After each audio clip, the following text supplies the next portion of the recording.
there, and welcome to Still Poddable!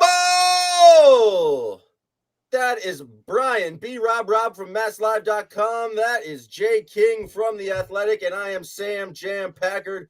And we are so happy to have you join us here on CLNS YouTube. Thanks to everyone who's subscribed to that. Thanks to everyone who subscribes to us, Still Poddable, the best Monday through Friday Boston Celtics podcast. You can find all of our work on patreon.com/stillpoddable. We are ringing in the new year, and what we like to do here on the free episode is a little thing called the Poddable Six Pack. But Jay King, being a content genius himself, normally the six pack is looking back, recounting the six best things that just happened, but no. We are prognosticating forward. We are looking forward today, gentlemen, because Jay King had the bright idea. Let's draft the six most important things for the Boston Celtics in 2024. And he's kind of scrambled my brains there. I wasn't really prepared for this, but we're going to do it. To be fair, I wasn't prepared for this either. I came up with that idea like when I hopped on this stream.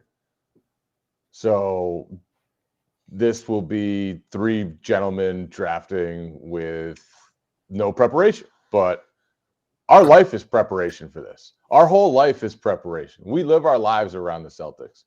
So I'm going to draft some amazing things. I think that's fair. I have won the Poddable Six Pack the past 7 times, and so I get to decide the draft order. How hungover are you today, Packard? You can tell already it's kind of a struggle for me to speak and form sentences. So I would say mildly. Because of that, I'm going to do anything fun for New Year's? I went out to a New Year's Eve party, got dressed up in a suit, was looking good. You dressed up in a suit? Yeah, it was a fancy New Year's Eve party. I've never understood people who get dressed up to. Well, Jay, you wear sweatpants at all occasions. That is your party. I'm shocked you wore a suit. Why would you and your friends want to dress up? Why do you want to wear a suit? Why do people want to wear uncomfortable stuff when you could just wear sweatpants? It wasn't my idea, but the people throwing the party were like, wear a suit. And I said, I'll wear a suit. And so I wore a suit. And I'm like, you know what? Sometimes it feels good to wear a suit and look good, Jay. It's something I know you probably wouldn't have a lot of experience with, but looking good or wearing a suit. Yeah. Neither one of those is, it was my strong suit. Ooh, well done there. Well played. All right. The order is B-Rob, you'll go first, then Jay, then I will go, and then we'll bring that back around for the second round of the Poddable Six Pack. So again, just to remind everyone, patreon.com/stillpoddable, go subscribe today. And then we're drafting moving forward the 6 most important things for the Celtics in the year 2024. So if you really want to take this into the start of next season, you can. Other than that, there are no rules. B-Rob, you're up. Ooh, a lot of pressure here from the number 1 pick. This might be a little obvious, but I still have to go with it just based on how he's looked lately. Just Porzingis' health. This is right now like the Celtics turning from what was a really good team last year to a potentially dominant, maybe unstoppable on both ends of the floor type team this season that we've seen through 30 plus games here. And Porzingis has been front and center for all of that. And particularly on the offensive end, Jay and I got into it a little bit last night, which is talking about his post-up situation, how efficient he's been on that front. And so right now, he is the answer they've had in the playoffs on paper, that they haven't had the last couple of seasons, of where he can just punish the switching, any type of mismatch he gets, no matter what type of shot he's taking, no matter, with pretty much anywhere within 15 feet of the hoop. So if his legs, arms, whatever, feet, any part of his body, he's had an assortment of injuries throughout his career. They've managed him quite well this year, but if they can get him to the finish line right now in one piece, by controlling his minutes, by strategically giving him nights off, by just giving him straight up rest probably at points of the year, if they, build up enough of a lead for the top seed in the Eastern Conference, that's going to take a long time for that to happen, I think, based on how well the Bucks are playing. But Porzingis' health is number 1 on the list for me. this could be just some recency bias, but it feels like the Celtics are learning more and more, like just how great he is in the post and trusting him in the post more and more. Like he doesn't need a bad defender on him. It's just anybody who's not a huge center is just a total mismatch for him. He has no problem scoring over the top of just about any other type of player. And he's actually not great at posting up centers, or they normally don't even try using him to post up centers. But anyone else is just like, he gets the ball, he faces up, and he just shoots over the top, or he gets the ball, he posts up, spins into you, draws contact, creates a foul, still can make it with contact. He's been utterly ridiculous in the post this year. And it's a totally new element for a team that last year had two non-scorers at that spot in Al Horford and Robert Williams. So I think that's a huge, huge piece for them in the playoffs. And yeah, like keeping him on the court is as important as just about anything else. What do you guys think is the best player just to like, if you're going to pick anyone to guard him right now in the league, like who's the best matchup guard? Because it's like you said, Jay, he doesn't post up centers, but then it's like he takes threes. So if you have the bulk to protect him down low, then he can just pull you out to beyond the arc and then, shoot you off the floor. So like it's tough to find anyone who can just handle a skill set like from on both ends. Was it the guy they played yesterday? Is it Wemby? Is he the person? I mean, in theory, to guard anyone? Well, not last night though. I would say like, and the thing that makes it even tougher is you also have to deal with Jayson Tatum and Derek White and Drew Holiday and Jaylen Brown. So it's like, if it were just Porzingis you were worried about, you could try some different coverages. But because of everything else you have to deal with, like a lot of the time Porzingis is left open at the arc, or a lot of the time they have to switch to try to take away Tatum. And then it's like, oh, okay, Porzingis has a wing on him, dog food, and who would be? I feel like a big power forward, like a big mobile power, like Draymond. Yeah. Is Draymond big enough? Probably. But yeah, that would be like the toughest matchup for me, probably. Something like that. Maybe Bam. Yeah, Bam was the other guy who came to my mind. But Bam kind of killed him when they played earlier in the season. And Porzingis still had a great game offensively, but defensively he had some troubles with Bam. Yeah, those like finding guys like that who can punish him, not play Porzingis off the floor, but make his life hard on that. And I think like Bam, you said, like I think that is going to be the key as far as once we get into the playoffs for opponents trying to, weaken up the Celtics in some area, because right now no one's really going at Porzingis and taking advantage of him on the defensive end, and then he turns the tables on the other end of the floor. Indeed. All right. Before Jay's second pick, we're going to hear from our friends at FanDuel. Score early this NFL season with FanDuel, America's #1 sportsbook. Right now, new customers get $150 in bonus bets with any winning $5 money bet. That's $150 if your team wins. If you've been thinking about joining FanDuel, there's no better time to get in on the action, NFL. The app is so easy to use. There's a wide range of betting options, including you got spreads, you got your player props, you got over-unders, and more. So visit FanDuel.com/Boston and kick off the NFL season. FanDuel, official partner of the NFL. Welcome back to Still Poddable. Subscribe today, patreon.com/Still Poddable. We are on pick 2 of the Poddable 6-pack of the 6 most important things for the Celtics in 2024. The kid is up. Jay King, what's your pick? Late game poise. Stay composed. Stay together. Avoid ISO bullshit. And that's, at the end of the day, what's killed the Celtics the past two seasons deep in the playoffs is they haven't been able to solve great defenses. And they haven't been able to solve great defenses in fourth quarters, second halves. And they've had droughts against first the Warriors in the finals, and then last year, the Heat in the Eastern Conference Finals. So just keep your cool. This team, I think they're a smarter team now. I think Jaylen Brown has developed. I think adding Drew Holiday is a significant piece. I think Derek White's emergence and the fact that he's playing all the time in crunch time is really important for the Celtics. I think Porzingis gives them solutions that they didn't have in the past. And so I don't think it's fair to put the failures of the past onto this current group.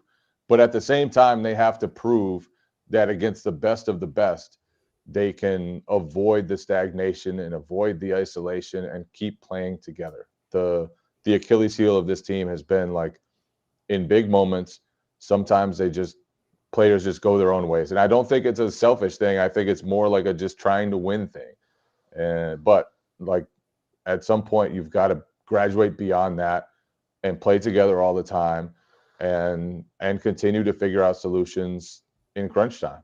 And I think, if they can do that, then they probably have more ways to beat you than any other team in the league. But it still comes down to, at the end of the day, can you out-execute somebody? And they haven't been able to do that against the best executing teams the past couple of seasons. They gotten a lot better at it, I would say, this year. They haven't, I know the crunch time stats or the clutch stats are not always the most accurate. I'm like, do either of you guys know what their rating is in those situations? Because it feels like they haven't had a lot of those games, but when they have been in them, they've had a lot of overtime losses, which is not, the best, but they've, only 6 losses this entire season. So not a lot to draw on there, but just thinking recently, there haven't been that many close games, I guess. But what was it? Friday night against the Raptors, we saw Derek White come and perform extremely well in the clutch. Although that ridiculous 3-point shot he made, I wouldn't say it was the product of the best offense or the best process there. But it went in, so that made things better. But I think it feels like they're doing better process, but I don't feel like they've had a lot of opportunities for late game execution.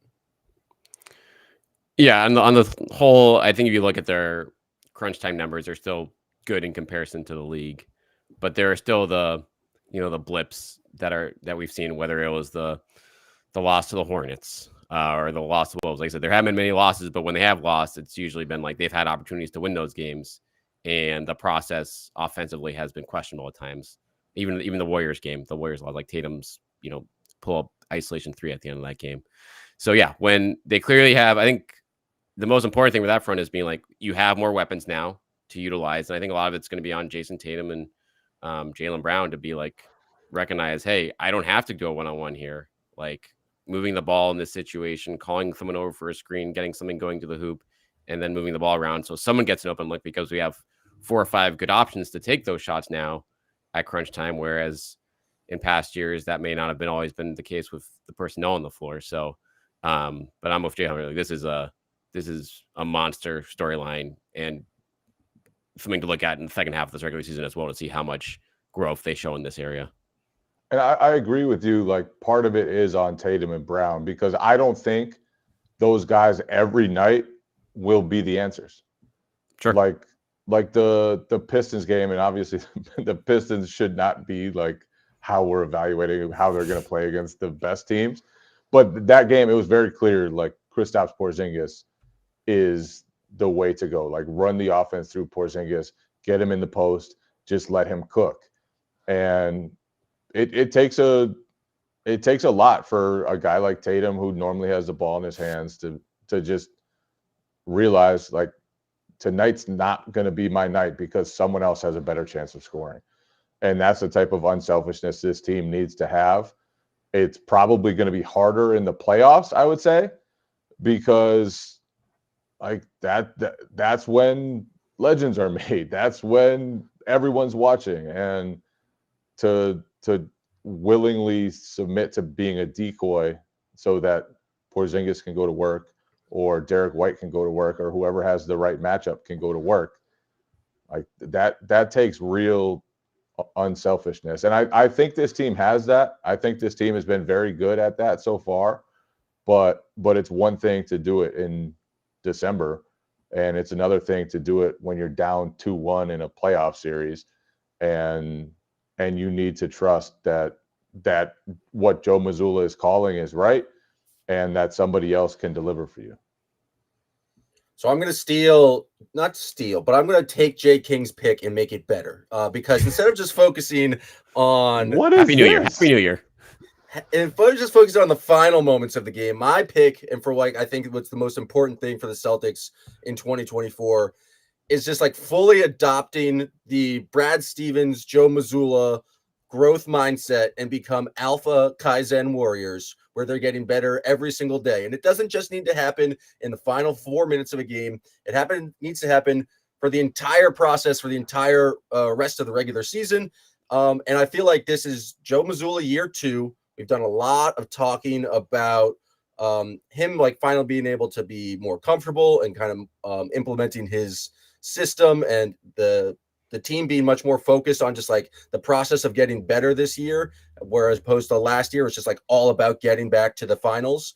And I think they just need to be able to lock in and focus on that process of getting better for the rest of this regular season, because we saw them have an amazing start to the season last year and maybe get a little bit complacent in the months of January and February. And maybe that's where the bad habits kind of leaked into the team last year. But I think if they can focus on still getting better and still kind of developing those good habits and like engaging in the process of becoming a better team in the months of January, February, and March, when they get to April, when they get to the playoffs, they'll be in a better position. So I think it's just kind of the mental approach this team has, especially over these next 3 months, will be super important just in terms of how successful they will be in the playoffs, because they've already demonstrated they are the best team in basketball right now. Can they maintain focus and not let complacency creep in and still maintain that dominance? I think it's like what we see championship teams do is that they're kind of dominant throughout the entire year. And so whether or not they can build on that and continue focusing on the process, not just the result, I think will go huge in determining whether or not they ultimately get Banner 18. Yeah, it's like can they show, I think, shades of the 07-08 Celtics, or even the first couple of years there before KG got hurt. Like, that was a team that was on a mission, that didn't mess around, that kicked the crap out of teams, on a weekly basis, and that lasted all the way to the finish line, where they ran away with it as far as the number 1 seed. And this team's gonna have a lot more competition on that front. Like, they're gonna have teams on their heels, so the motivation will be there to win. But like you said, I think the process is key here, because last year's team did plateau, or honestly take a step back for much of the second half of the year. And this team is better, and they should be able to learn from that process and be like, okay, we're winning, but how are we winning? And are we going through the right process here? Are we winning in different ways every night? Are we varying in things? So if we don't have a good shooting night, or if we don't have it defensively this night, we can find other ways to figure it out. And last year's team didn't have that. And this year's team, through 30 games, so far so good. But like you said, it's a long way to go right now. And sometimes you got to buy into the nonsense, like Joe Mazzulla saying the Pistons game is going to be the hardest game of the year. And like, you just got to talk yourself into that. All right, we'll figure out a way to win after falling down by 20. To me, this team has shown so far that it has the right mentality about all that stuff. Like, they've only lost 2 games in a row once. Every other time they've bounced back. Like, that Pistons game, as much as you can laugh at it, that was a good example of like, they just did not have it that night. They were terrible and found a way to steady themselves and get back to being themselves, and had enough pride to not lose that game. And it just feels like this team has a nastiness that last year's team never developed.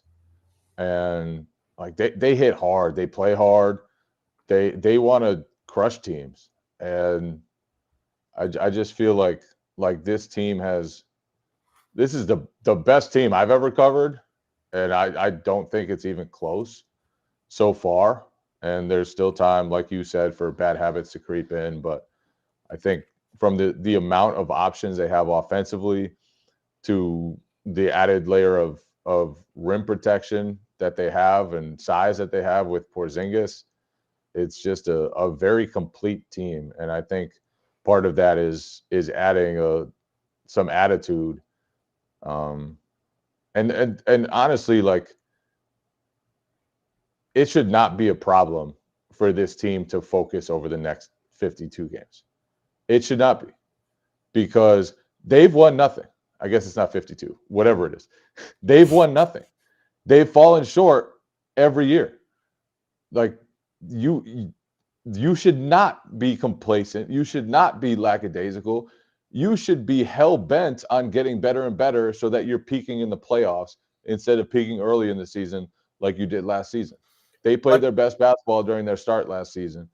And I think there were a lot of reasons for that. I think, they never quite learned how to incorporate Robert Williams once he came back. They had just a lot of stuff going on last year, but like they should be focused, and they should have plenty of motivation to get better and better the rest of the season. They should. I think that the concern is it's just like human nature at some point checks in, and it's like the middle of January and you randomly have to go to Toronto to play a team that is terrible. And like, do they have the focus to lock it? Quickley's going to help them. No. Yeah, he is. Yes, he is. Good debate. Why do you think Quickley's good as a 6-man? Quickly I don't think can sustain be playing 35 minutes a game. He's going to get exposed. Why? Dennis Schroeder was their point guard. You do not think Quickley is a major upgrade? I mean, you're right. When you're right, you're right. And he's much better. World champion Dennis Schroeder. Yeah, they should have traded Dennis Schroeder if they really wanted things to take off. That's how things generally work. Once you trade Dennis Schroeder, your team gets a lot better. They have time, but we'll see if anyone wants him at $12 million. We'll see. All right, before my next pick, we're going to hear from the fine folks at Factor. This holiday season, you might be looking for healthy, convenient meals to keep you energized on your jam-packed days. Factor, America's #1 ready-to-eat meal delivery service, can help you fuel up fast for breakfast, lunch, and dinner with chef-prepared, dietitian-approved, ready-to-eat meals delivered straight to your door. You'll save time, eat well, and stay on track with your healthy lifestyle while tackling all your holiday to-dos. Listen, the holidays are a busy season. I know I have exams coming up. It just takes all the thinking out of going to the grocery stores. There's no stress over meal prepping. With Factor, you can just choose from 35 plus weekly flavor-packed meals, fresh, never frozen meals that support your healthy lifestyle and meet your meal preferences, and they're delivered right to your door and ready to eat within 2 minutes. Go to factormeals.com/winning50 and use code winning50 to get 50% off. That's winning50 at factormeals.com/winning50 to get 50% off your order today.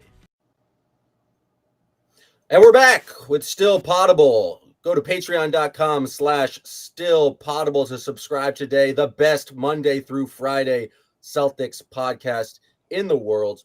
We are only going to be taking off farther in 2024. All right, my pick for the second round of the Poddable Six-Pack for the 6 most important things for the Celtics in the next year. I'm going to go with Jaylen Brown playmaking. If he can continue to just make the right read and just be able to have the offense not take this huge dive when Jayson Tatum's on the bench, I think it's going to be super important for the Celtics. It's like having Jaylen Brown. He doesn't need to be, I don't think, even as good as he's been so far, but he just needs to be like a competent playmaker, and the ball can be in his hands and you kind of trust him to make the right decision. I don't think he's like going to be the even the second option. I think Derek White's like you put the ball in Derek White's hands, generally, if it's not in Jayson Tatum's hands. But I think just Jaylen Brown development as a playmaker just makes this team that much more dynamic. He's going to be, I think, your second best scorer. If he's just a positive on the playmaking end, not turning the ball over and making the right reads, I think it becomes that much more impossible to stop this Boston Celtics offense. Yeah, and he can put so much pressure on the rim that teams have to collapse when he's driving. And if he's making the right decisions, it really can open up things for them. And I think in the San Antonio game, like you could tell he just wanted to get out on the break. And he's always been good on the break, but probably not as good as he could be, because sometimes he'd put his shoulder down and put his head down and just do something stupid. And that's happening less and less. He was going out and trying to run in transition and then getting into the paint, making the right read. The ball was moving on the other side of the court. And that really opens things up. When he can attack early and get the ball movement and get other guys operating against closeouts, like that really opens up the offense for everybody. So yeah, I'm with you. Jaylen's development has been kind of eye-opening this year, and it's funny because a lot of his stats are down. Like if you look at it, probably if you weren't paying close attention every night, you'd be like, what are these idiots talking about? Jaylen Brown playing better than he did last year. It's like, no, like pretty clearly he's playing better basketball than he did a season ago. And it's because of the defense. He's locked in, more focused every possession. And it's because he's using his ability to drive and to score to set up other people and really doing a much better job of that. So this is the continuation of this. How high can he take it? I don't know, but it's really important for the Celtics that he does that.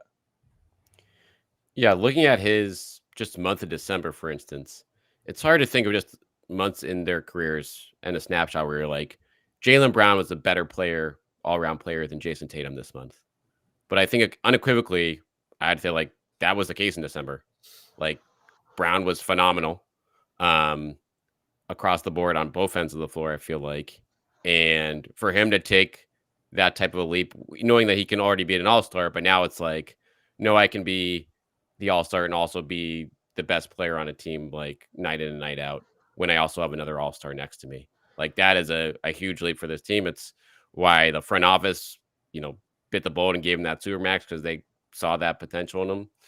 And going forward, he's like, if he can just build on what he's done here the last 5-6 weeks, it's the sky's the limit for him. And going off of what you said, Jay, getting like both guys, like, what is the ideal for him? He wants to get out and run. Like, what's the ideal lineup around Jaylen Brown with this team to get out and run?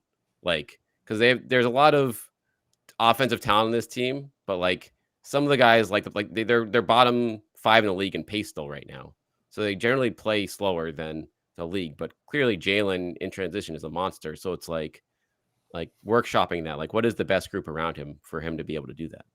It's funny sometimes because he's almost like the only one running sometimes. Right. Tatum is not a runner. Tatum is not a running guy. Guy. Yeah. No. Tatum plays slow. Drew plays slow sometimes. Like Marcus Smart, he used to get out in transition. He used to hit Jaylen with like the backdoor bounce passes a lot. But Porzingis too, like he's not going to be beating you in transition too much. Although if you do play fast, he can be a trailer and operate that way, or he can get out and take advantage of a cross match in transition and get an early post up. But yeah, sometimes it's just like Jaylen doing his own thing while everyone else operates at a different pace, and it can create a weird dynamic. But I think it also works. And like realistically, once the playoffs come, you play slower anyway.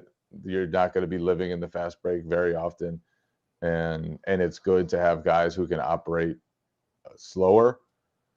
But like it will also help this team to get easy buckets. And I think where this team has gotten in trouble a lot in the past is they slow it down. They don't have as much time on the shot clock, and that's when their offense can kind of deteriorate.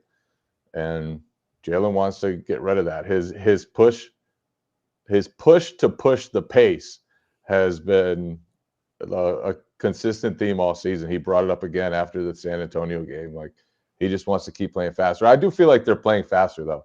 They're putting an effort into kind of meeting Jaylen halfway on this one at least.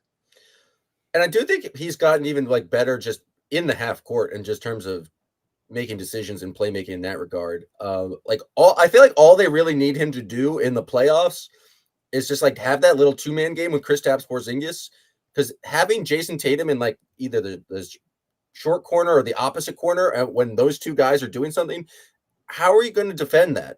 Like, if Jayson or Jaylen Brown's coming like around off that screen and getting downhill, and you have to basically commit 3 defenders at that point, and then you have Derek White and Jayson Tatum as just the guys in the corners like spacing that, it feels like a pretty impossible offense to stop. And I feel like Kristaps and Jaylen have developed that nice little kind of 2-man game. And if Jaylen just continues to make the right read in terms of either attacking the rim or spraying to the corner or getting that pass back to Porzingis, it should that should be a pretty easy bread and butter play for the Celtics if they are in the half court or in crunch time. And so as long as Jaylen continues to kind of improve and do what he needs to do, I think it's going to be great for them. You guys didn't answer my question though. There's no one on the Celtics. Give me some answers. Give me some names. What? Pritchard, Hauser, Derek White, and Al Horford. All right. Basically the second unit. Yeah, pretty much the second unit. Pretty much him out the second unit. Like Jaylen in the second unit. Oh, let's throw O'Shea Brissett in there. Yeah, O'Shea Brissett. Yeah, that's a good one. Run. O'Shea Brissett at the big instead of Al. Even though Al can get out. Al does like to run when like he's got reason to do it. And Al is throwing outlet passes lately. Yeah. This is probably the best outlet pass season Al's had, at least with the Celtics. He's really looking to push that thing. Maybe. And he also loves to push it when it goes out of bounds. That might be my favorite Al Horford. Just demanding the ball from the referee so that he can inbound it and head the other way. All right. So that's settled then. So I'm gonna put Brissett in for Hauser. And so like White, Pritchard, Brissett, Al. That's a mistake. Is that a mistake? You think Hauser I guess he does get out quick. Yeah. He gets out. I just don't think he's fast though. Shot clock threes. It doesn't have to be. He doesn't have to be fast to run. And he's not going all the way to the rim. He just has to get to the 3-point line. That's true. You gotta go back and forth. Okay. All right. I'm back in. All right. Jay, you're up with your second pick. This is the whole year, right? So not just this season? Yeah, there's no rules. Jayson Tatum extension. Oh, good one. I mean, it seems like it'll probably happen because guys don't really turn down the Supermax, but you got to get it done. And this Celtics lineup, this Celtics team is going to grow so expensive. Like once Jaylen's extension kicks in next season, once Tatum's extension kicks in the following season, assuming he does sign one, they are going to be like either paying so much money in taxes or forced to make tough decisions regarding the roster around those guys. But it's so important to keep Jayson Tatum and Jaylen Brown together long term. We've seen it year after year. They've been super competitive with all types of different rosters around those guys. The one year they weren't very good with those guys was when they were playing Romeo Langford, Jabari Parker, and a bunch of other random guys. Chevy Ojale. Minutes, yeah. And so basically like having Jayson Tatum and Jaylen Brown, especially the way they're developing, especially the way things are heading, especially with the supporting cast around them, you basically guarantee yourself a great basketball team. And I think, Tatum, I suspect he'll sign an extension. I suspect he'll be in Boston for a long time. Everything seems good right now with the trajectory of those guys, the respect they have for Joe Mazzulla, the respect they have for the organization, but getting him to sign on that line is very, very important for this team. Given how this year has started, or just in general, like I'm trying to, like you said, no one's ever done. Like what type of disastrous scenario would have to unfold where Tatum would hesitate to do that? He would have to get in a fist fight with Jaylen Brown, right? Like pretty much on the court during a game. Like that's the only situation I can see, like a very public feud. And the only situation where I can see Jayson Tatum turning down. What is it going to be? $400 million contract? Pretty close, like 340, I think. Yeah, something like that. And that speaks to just how well this season is going, and B, just how well they've handled like the situation with Tatum, where it's like, he's spoken publicly plenty in terms of how much he loves Boston. There's just it's like it's very important for the team, but it hasn't been like a big storyline because of the assumption. But that doesn't mean it doesn't matter. Like Jay said, this is it's pivotal for this team's future for now and forever, like for the next decade, for him to be here, and especially this window in the next couple of years. Because honestly, for as good as they look together, if Tatum and Brown don't win together the next couple of years, it's honestly for them to stay together. I think they're gonna have to win. As far as just the cost goes and the finances of it. The finances of it, exactly. How does the Derek White extension fit into like their long-term kind of planning? It's a real good question. Again, he's got 2 years left. So, I mean, 1 year left after this year. So that 2 year window, he's a big part of that too, because that price of that contract is only going up with the way this year's going. Seems like there's a lot of pressure on the Celtics to win this year, I would say. Like, because with the second, like, I don't know how willing they're going to be, I guess, a second neighbor team. No one really knows. If you're this good, you should be willing to pay whatever price. And if you're not, you should not own an NBA team. That's it. I agree with that. The second they fall off, the second they don't look as good, if they fail in the playoffs again, then, maybe you reconfigure things. But if you're this good, then you try to keep this team together and make it work. And if you win a championship, like, just pay whatever it costs. To me, that's how it should go. I don't know if that's how it will go. Ownership has been committed to paying the luxury tax, but it's one thing to pay the luxury tax, and it's another to pay like the Warriors luxury tax bill, which is sort of where they would be headed if they keep everybody together for the long term.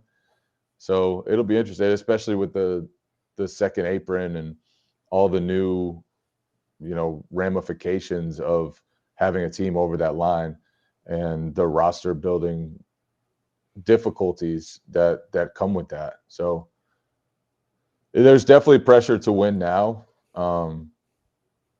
But I think kind of every team that's in a similar situation now will be facing similar pressure just because of the realities of the new NBA landscape.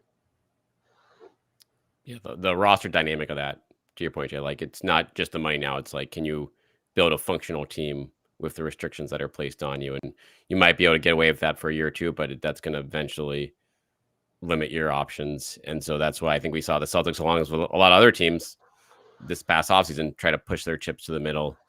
And because that urgency is just as high for a number of teams around the league right now as it is for Boston. So it's going to be fun. And one of the strengths that people don't really talk about a lot with this team is like everybody is in their prime. Like Jaylen Brown is as athletic as we've ever seen him, but the brain is also coming together for him. Jayson Tatum, same thing. He's been in the league a long time. He's learned so much. He's willing to sacrifice some of his individual stuff in a way that I don't think he would have been earlier in his career. Kristaps Porzingis, like, we probably saw the best season of his career last season in Washington. He's doing the same stuff this year in Boston. Drew Holiday is older, but he's still super capable physically. Al Horford is the only one who's really past his prime. Derek White, like, clearly just entering his prime. Like, these guys are all at the right age, and that doesn't last forever. In an NBA things can kind of change quickly. But right now, like, these guys are in their prime. This has really been just a totally dominant team lately. I kind of still think Horford's in his prime, just like a 15-year prime. Just never ending. Never ends. It's prime. It is crazy though how well he can defend and how well his game has continued to adapt with his age. He's still super helpful to them even now, which is nuts to me. B-Rock. All right, that's my last pick here? Your last pick, taking us home. The final pick in the Poddable six-pack. This is a big one. I'm going with Joe Mazzulla in the postseason. I think Joe Mazzulla has had a really great bounce-back year. He's obviously had a huge challenge last season, and a lot of things didn't go their way for that team in the postseason, and it certainly wasn't all on him, but I think he was a part of the equation on that standpoint. And as he gets more comfortable in year two here, we're seeing, his kind of true colors coming out more. and being reflected with the team, which has been great. But I do think in order for this team to win a title and get over the hump, he's going to have to be a big part of that equation in the playoffs. Since we've all seen the question marks this team, the bumps in the road this team has hit in the past, particularly in crunch time spots. And so I'm looking, things like being ahead of the curve on lineup adjustments if needed, looking at crunch time situations and the whole timeout, no timeout thing, like the no timeout philosophy, that's fine. But he should feel more enabled and empowered than ever to say, hey, okay, if you guys aren't doing something, if I'm going to give you no timeout, like I'm cutting you off and then we're going to run something then. And honestly, the biggest thing now for the crunch time with him and kind of managing this team and pushing the right buttons, I'd want to see this team kind of play through like Derek White more in those spots. I think that's again, based on the situation, based on position, but like going to those matchups in those clutch moments and not being afraid to take the ball out of Tatum or Brown's hands on a certain night if that's clearly not the right answer for that night. And if the players aren't going to do that themselves, then goes to the coach. And it's not an easy thing to do. It's something that can certainly ruffle feathers. But I think he's built the right relationship with those guys and built the right mentality for this team throughout the year to be able to do it in those big spots. But if he's able to do that, I think that would be, potentially the final piece of the puzzle for this team to get over the hump here. But that's something I'm definitely keeping a close eye on once April, May, and June roll around. It was interesting to hear Mazzulla talk yesterday about some of the offensive changes that they've had this year. And he basically said, like, last year, obviously, they played a lot of randomness, like a lot of free-flowing offense. And he said he's given the players less freedom this year, and it's just been more structured. And you can see it. Like, they're being super intentional about which matchups they involve, about the two-man game that they use. Sometimes they go with White and Porzingis. Sometimes they go with Tatum and Porzingis. Sometimes they do all sorts of different things, but it's always to get like the right matchup involved and then make the read from there. So I do think he's changed from his first season. I do think the experience of going through the playoffs should help him. Like there were games that were just mismanaged, I thought, at the end of games sometimes last season, including in the playoffs. When Trae Young got it cooking that one game against Atlanta, like they didn't do enough to stop him. James Harden got cooking. They didn't do enough to stop him. You've got to be able to throw out different coverages. You've got to be able to just mess up the rhythm of a guy. And I think Joe learned some of that. And I think he decided to diversify the offense partly because of what happened in the playoffs. And he saw, like, sometimes you don't need to just shoot a three or a layup. Like, sometimes it's okay to go in the post and get something. And it can be like there's less volatility sometimes, especially in the fourth quarter when you do that. And there's less mood swings on your team, but like offensively, just because the percentages of three-pointers can kind of swing one way or another. So I think he's evolved, but I agree. The bigger tests are what happens, when it's a 1-point game, 11 seconds left, and you've got to dial up something or not call a timeout and let someone go. Are they going to be organized enough? Have you prepared them to handle that moment well? There's a lot that goes into it. And I do think he's a lot better, but you still got to go up against the Spoelstras. You got to go up against maybe Nick Nurse. You got to go up against, I guess, Adrian Griffin. Edge Mazzulla. Yeah. We heard like at the start of the year a lot about Joe Mazzulla like throwing curveballs and kind of having something ready for those situations. I think especially on the defensive end, they have done a bit more in just changing up their coverages, especially compared to last season. But I'm curious where you guys think they kind of stand of being able to throw that curveball out there and change something up so they don't like let some guy just be able to just take over like a Trae Young or like a James Harden. Jay, like where do you think their defenses now, just in terms of being able to play a bunch of different coverages so they can adapt to certain matchups in the playoffs. I think part of it is probably just having Porzingis at the rim. Like that's a huge deal. And to have him at the rim while at the other end having 5 scorers, like that starting lineup is just a bear.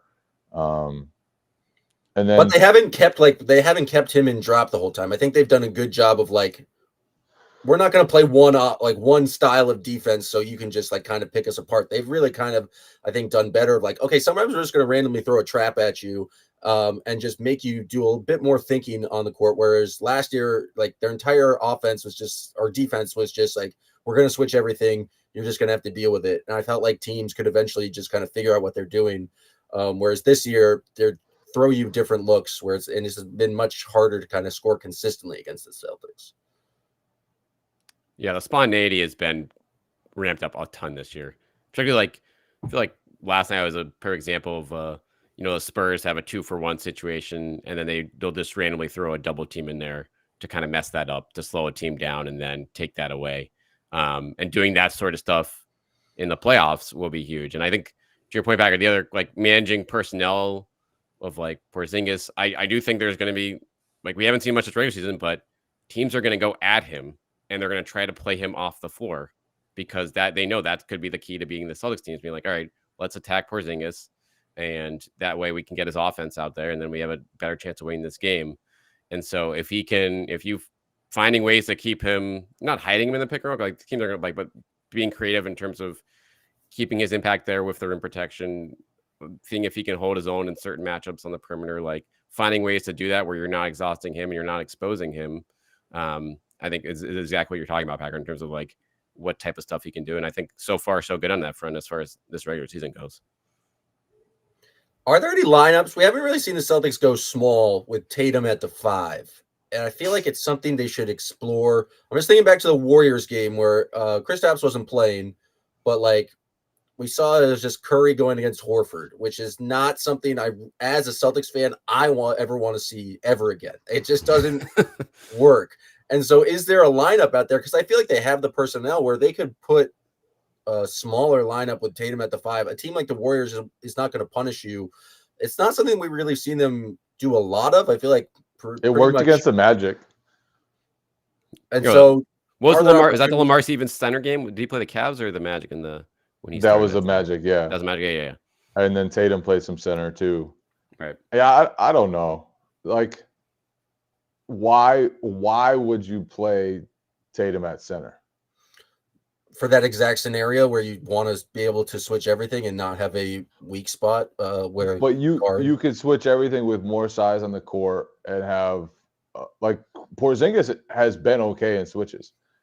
They don't do it a lot. But I know, but if we're thinking okay about that exact that. like Trae Young thing, like last year he just toasted Al Horford on a lot of switches like that. And so it's like try to take that away by putting a more agile defender on, like having it at every single position.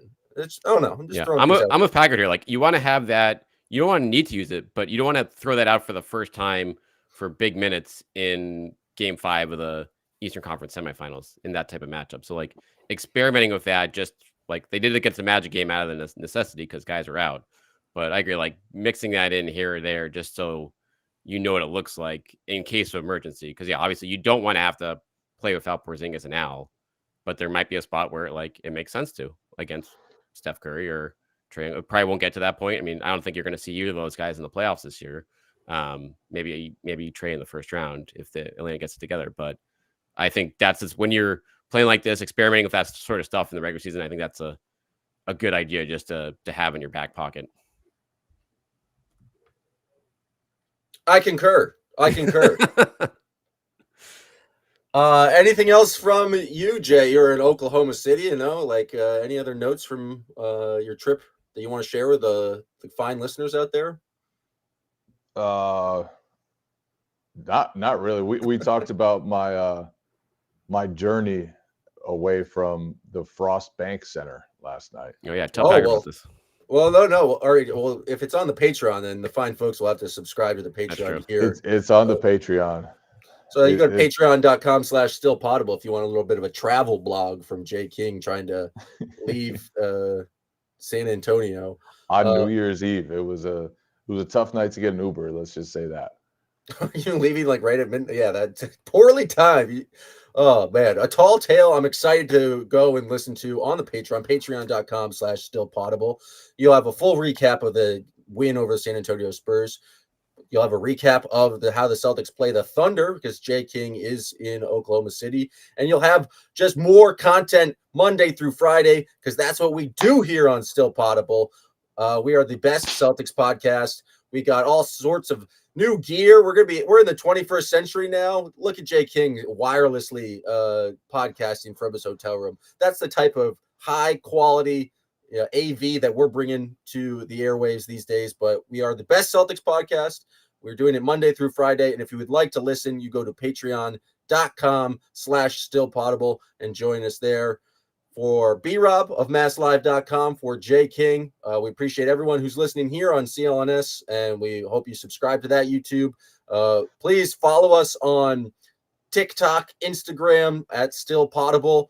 We're putting clips out there, and we're just trying to grow everything. We appreciate everyone listening, and Happy New Year. Happy New Year, motherfuckers.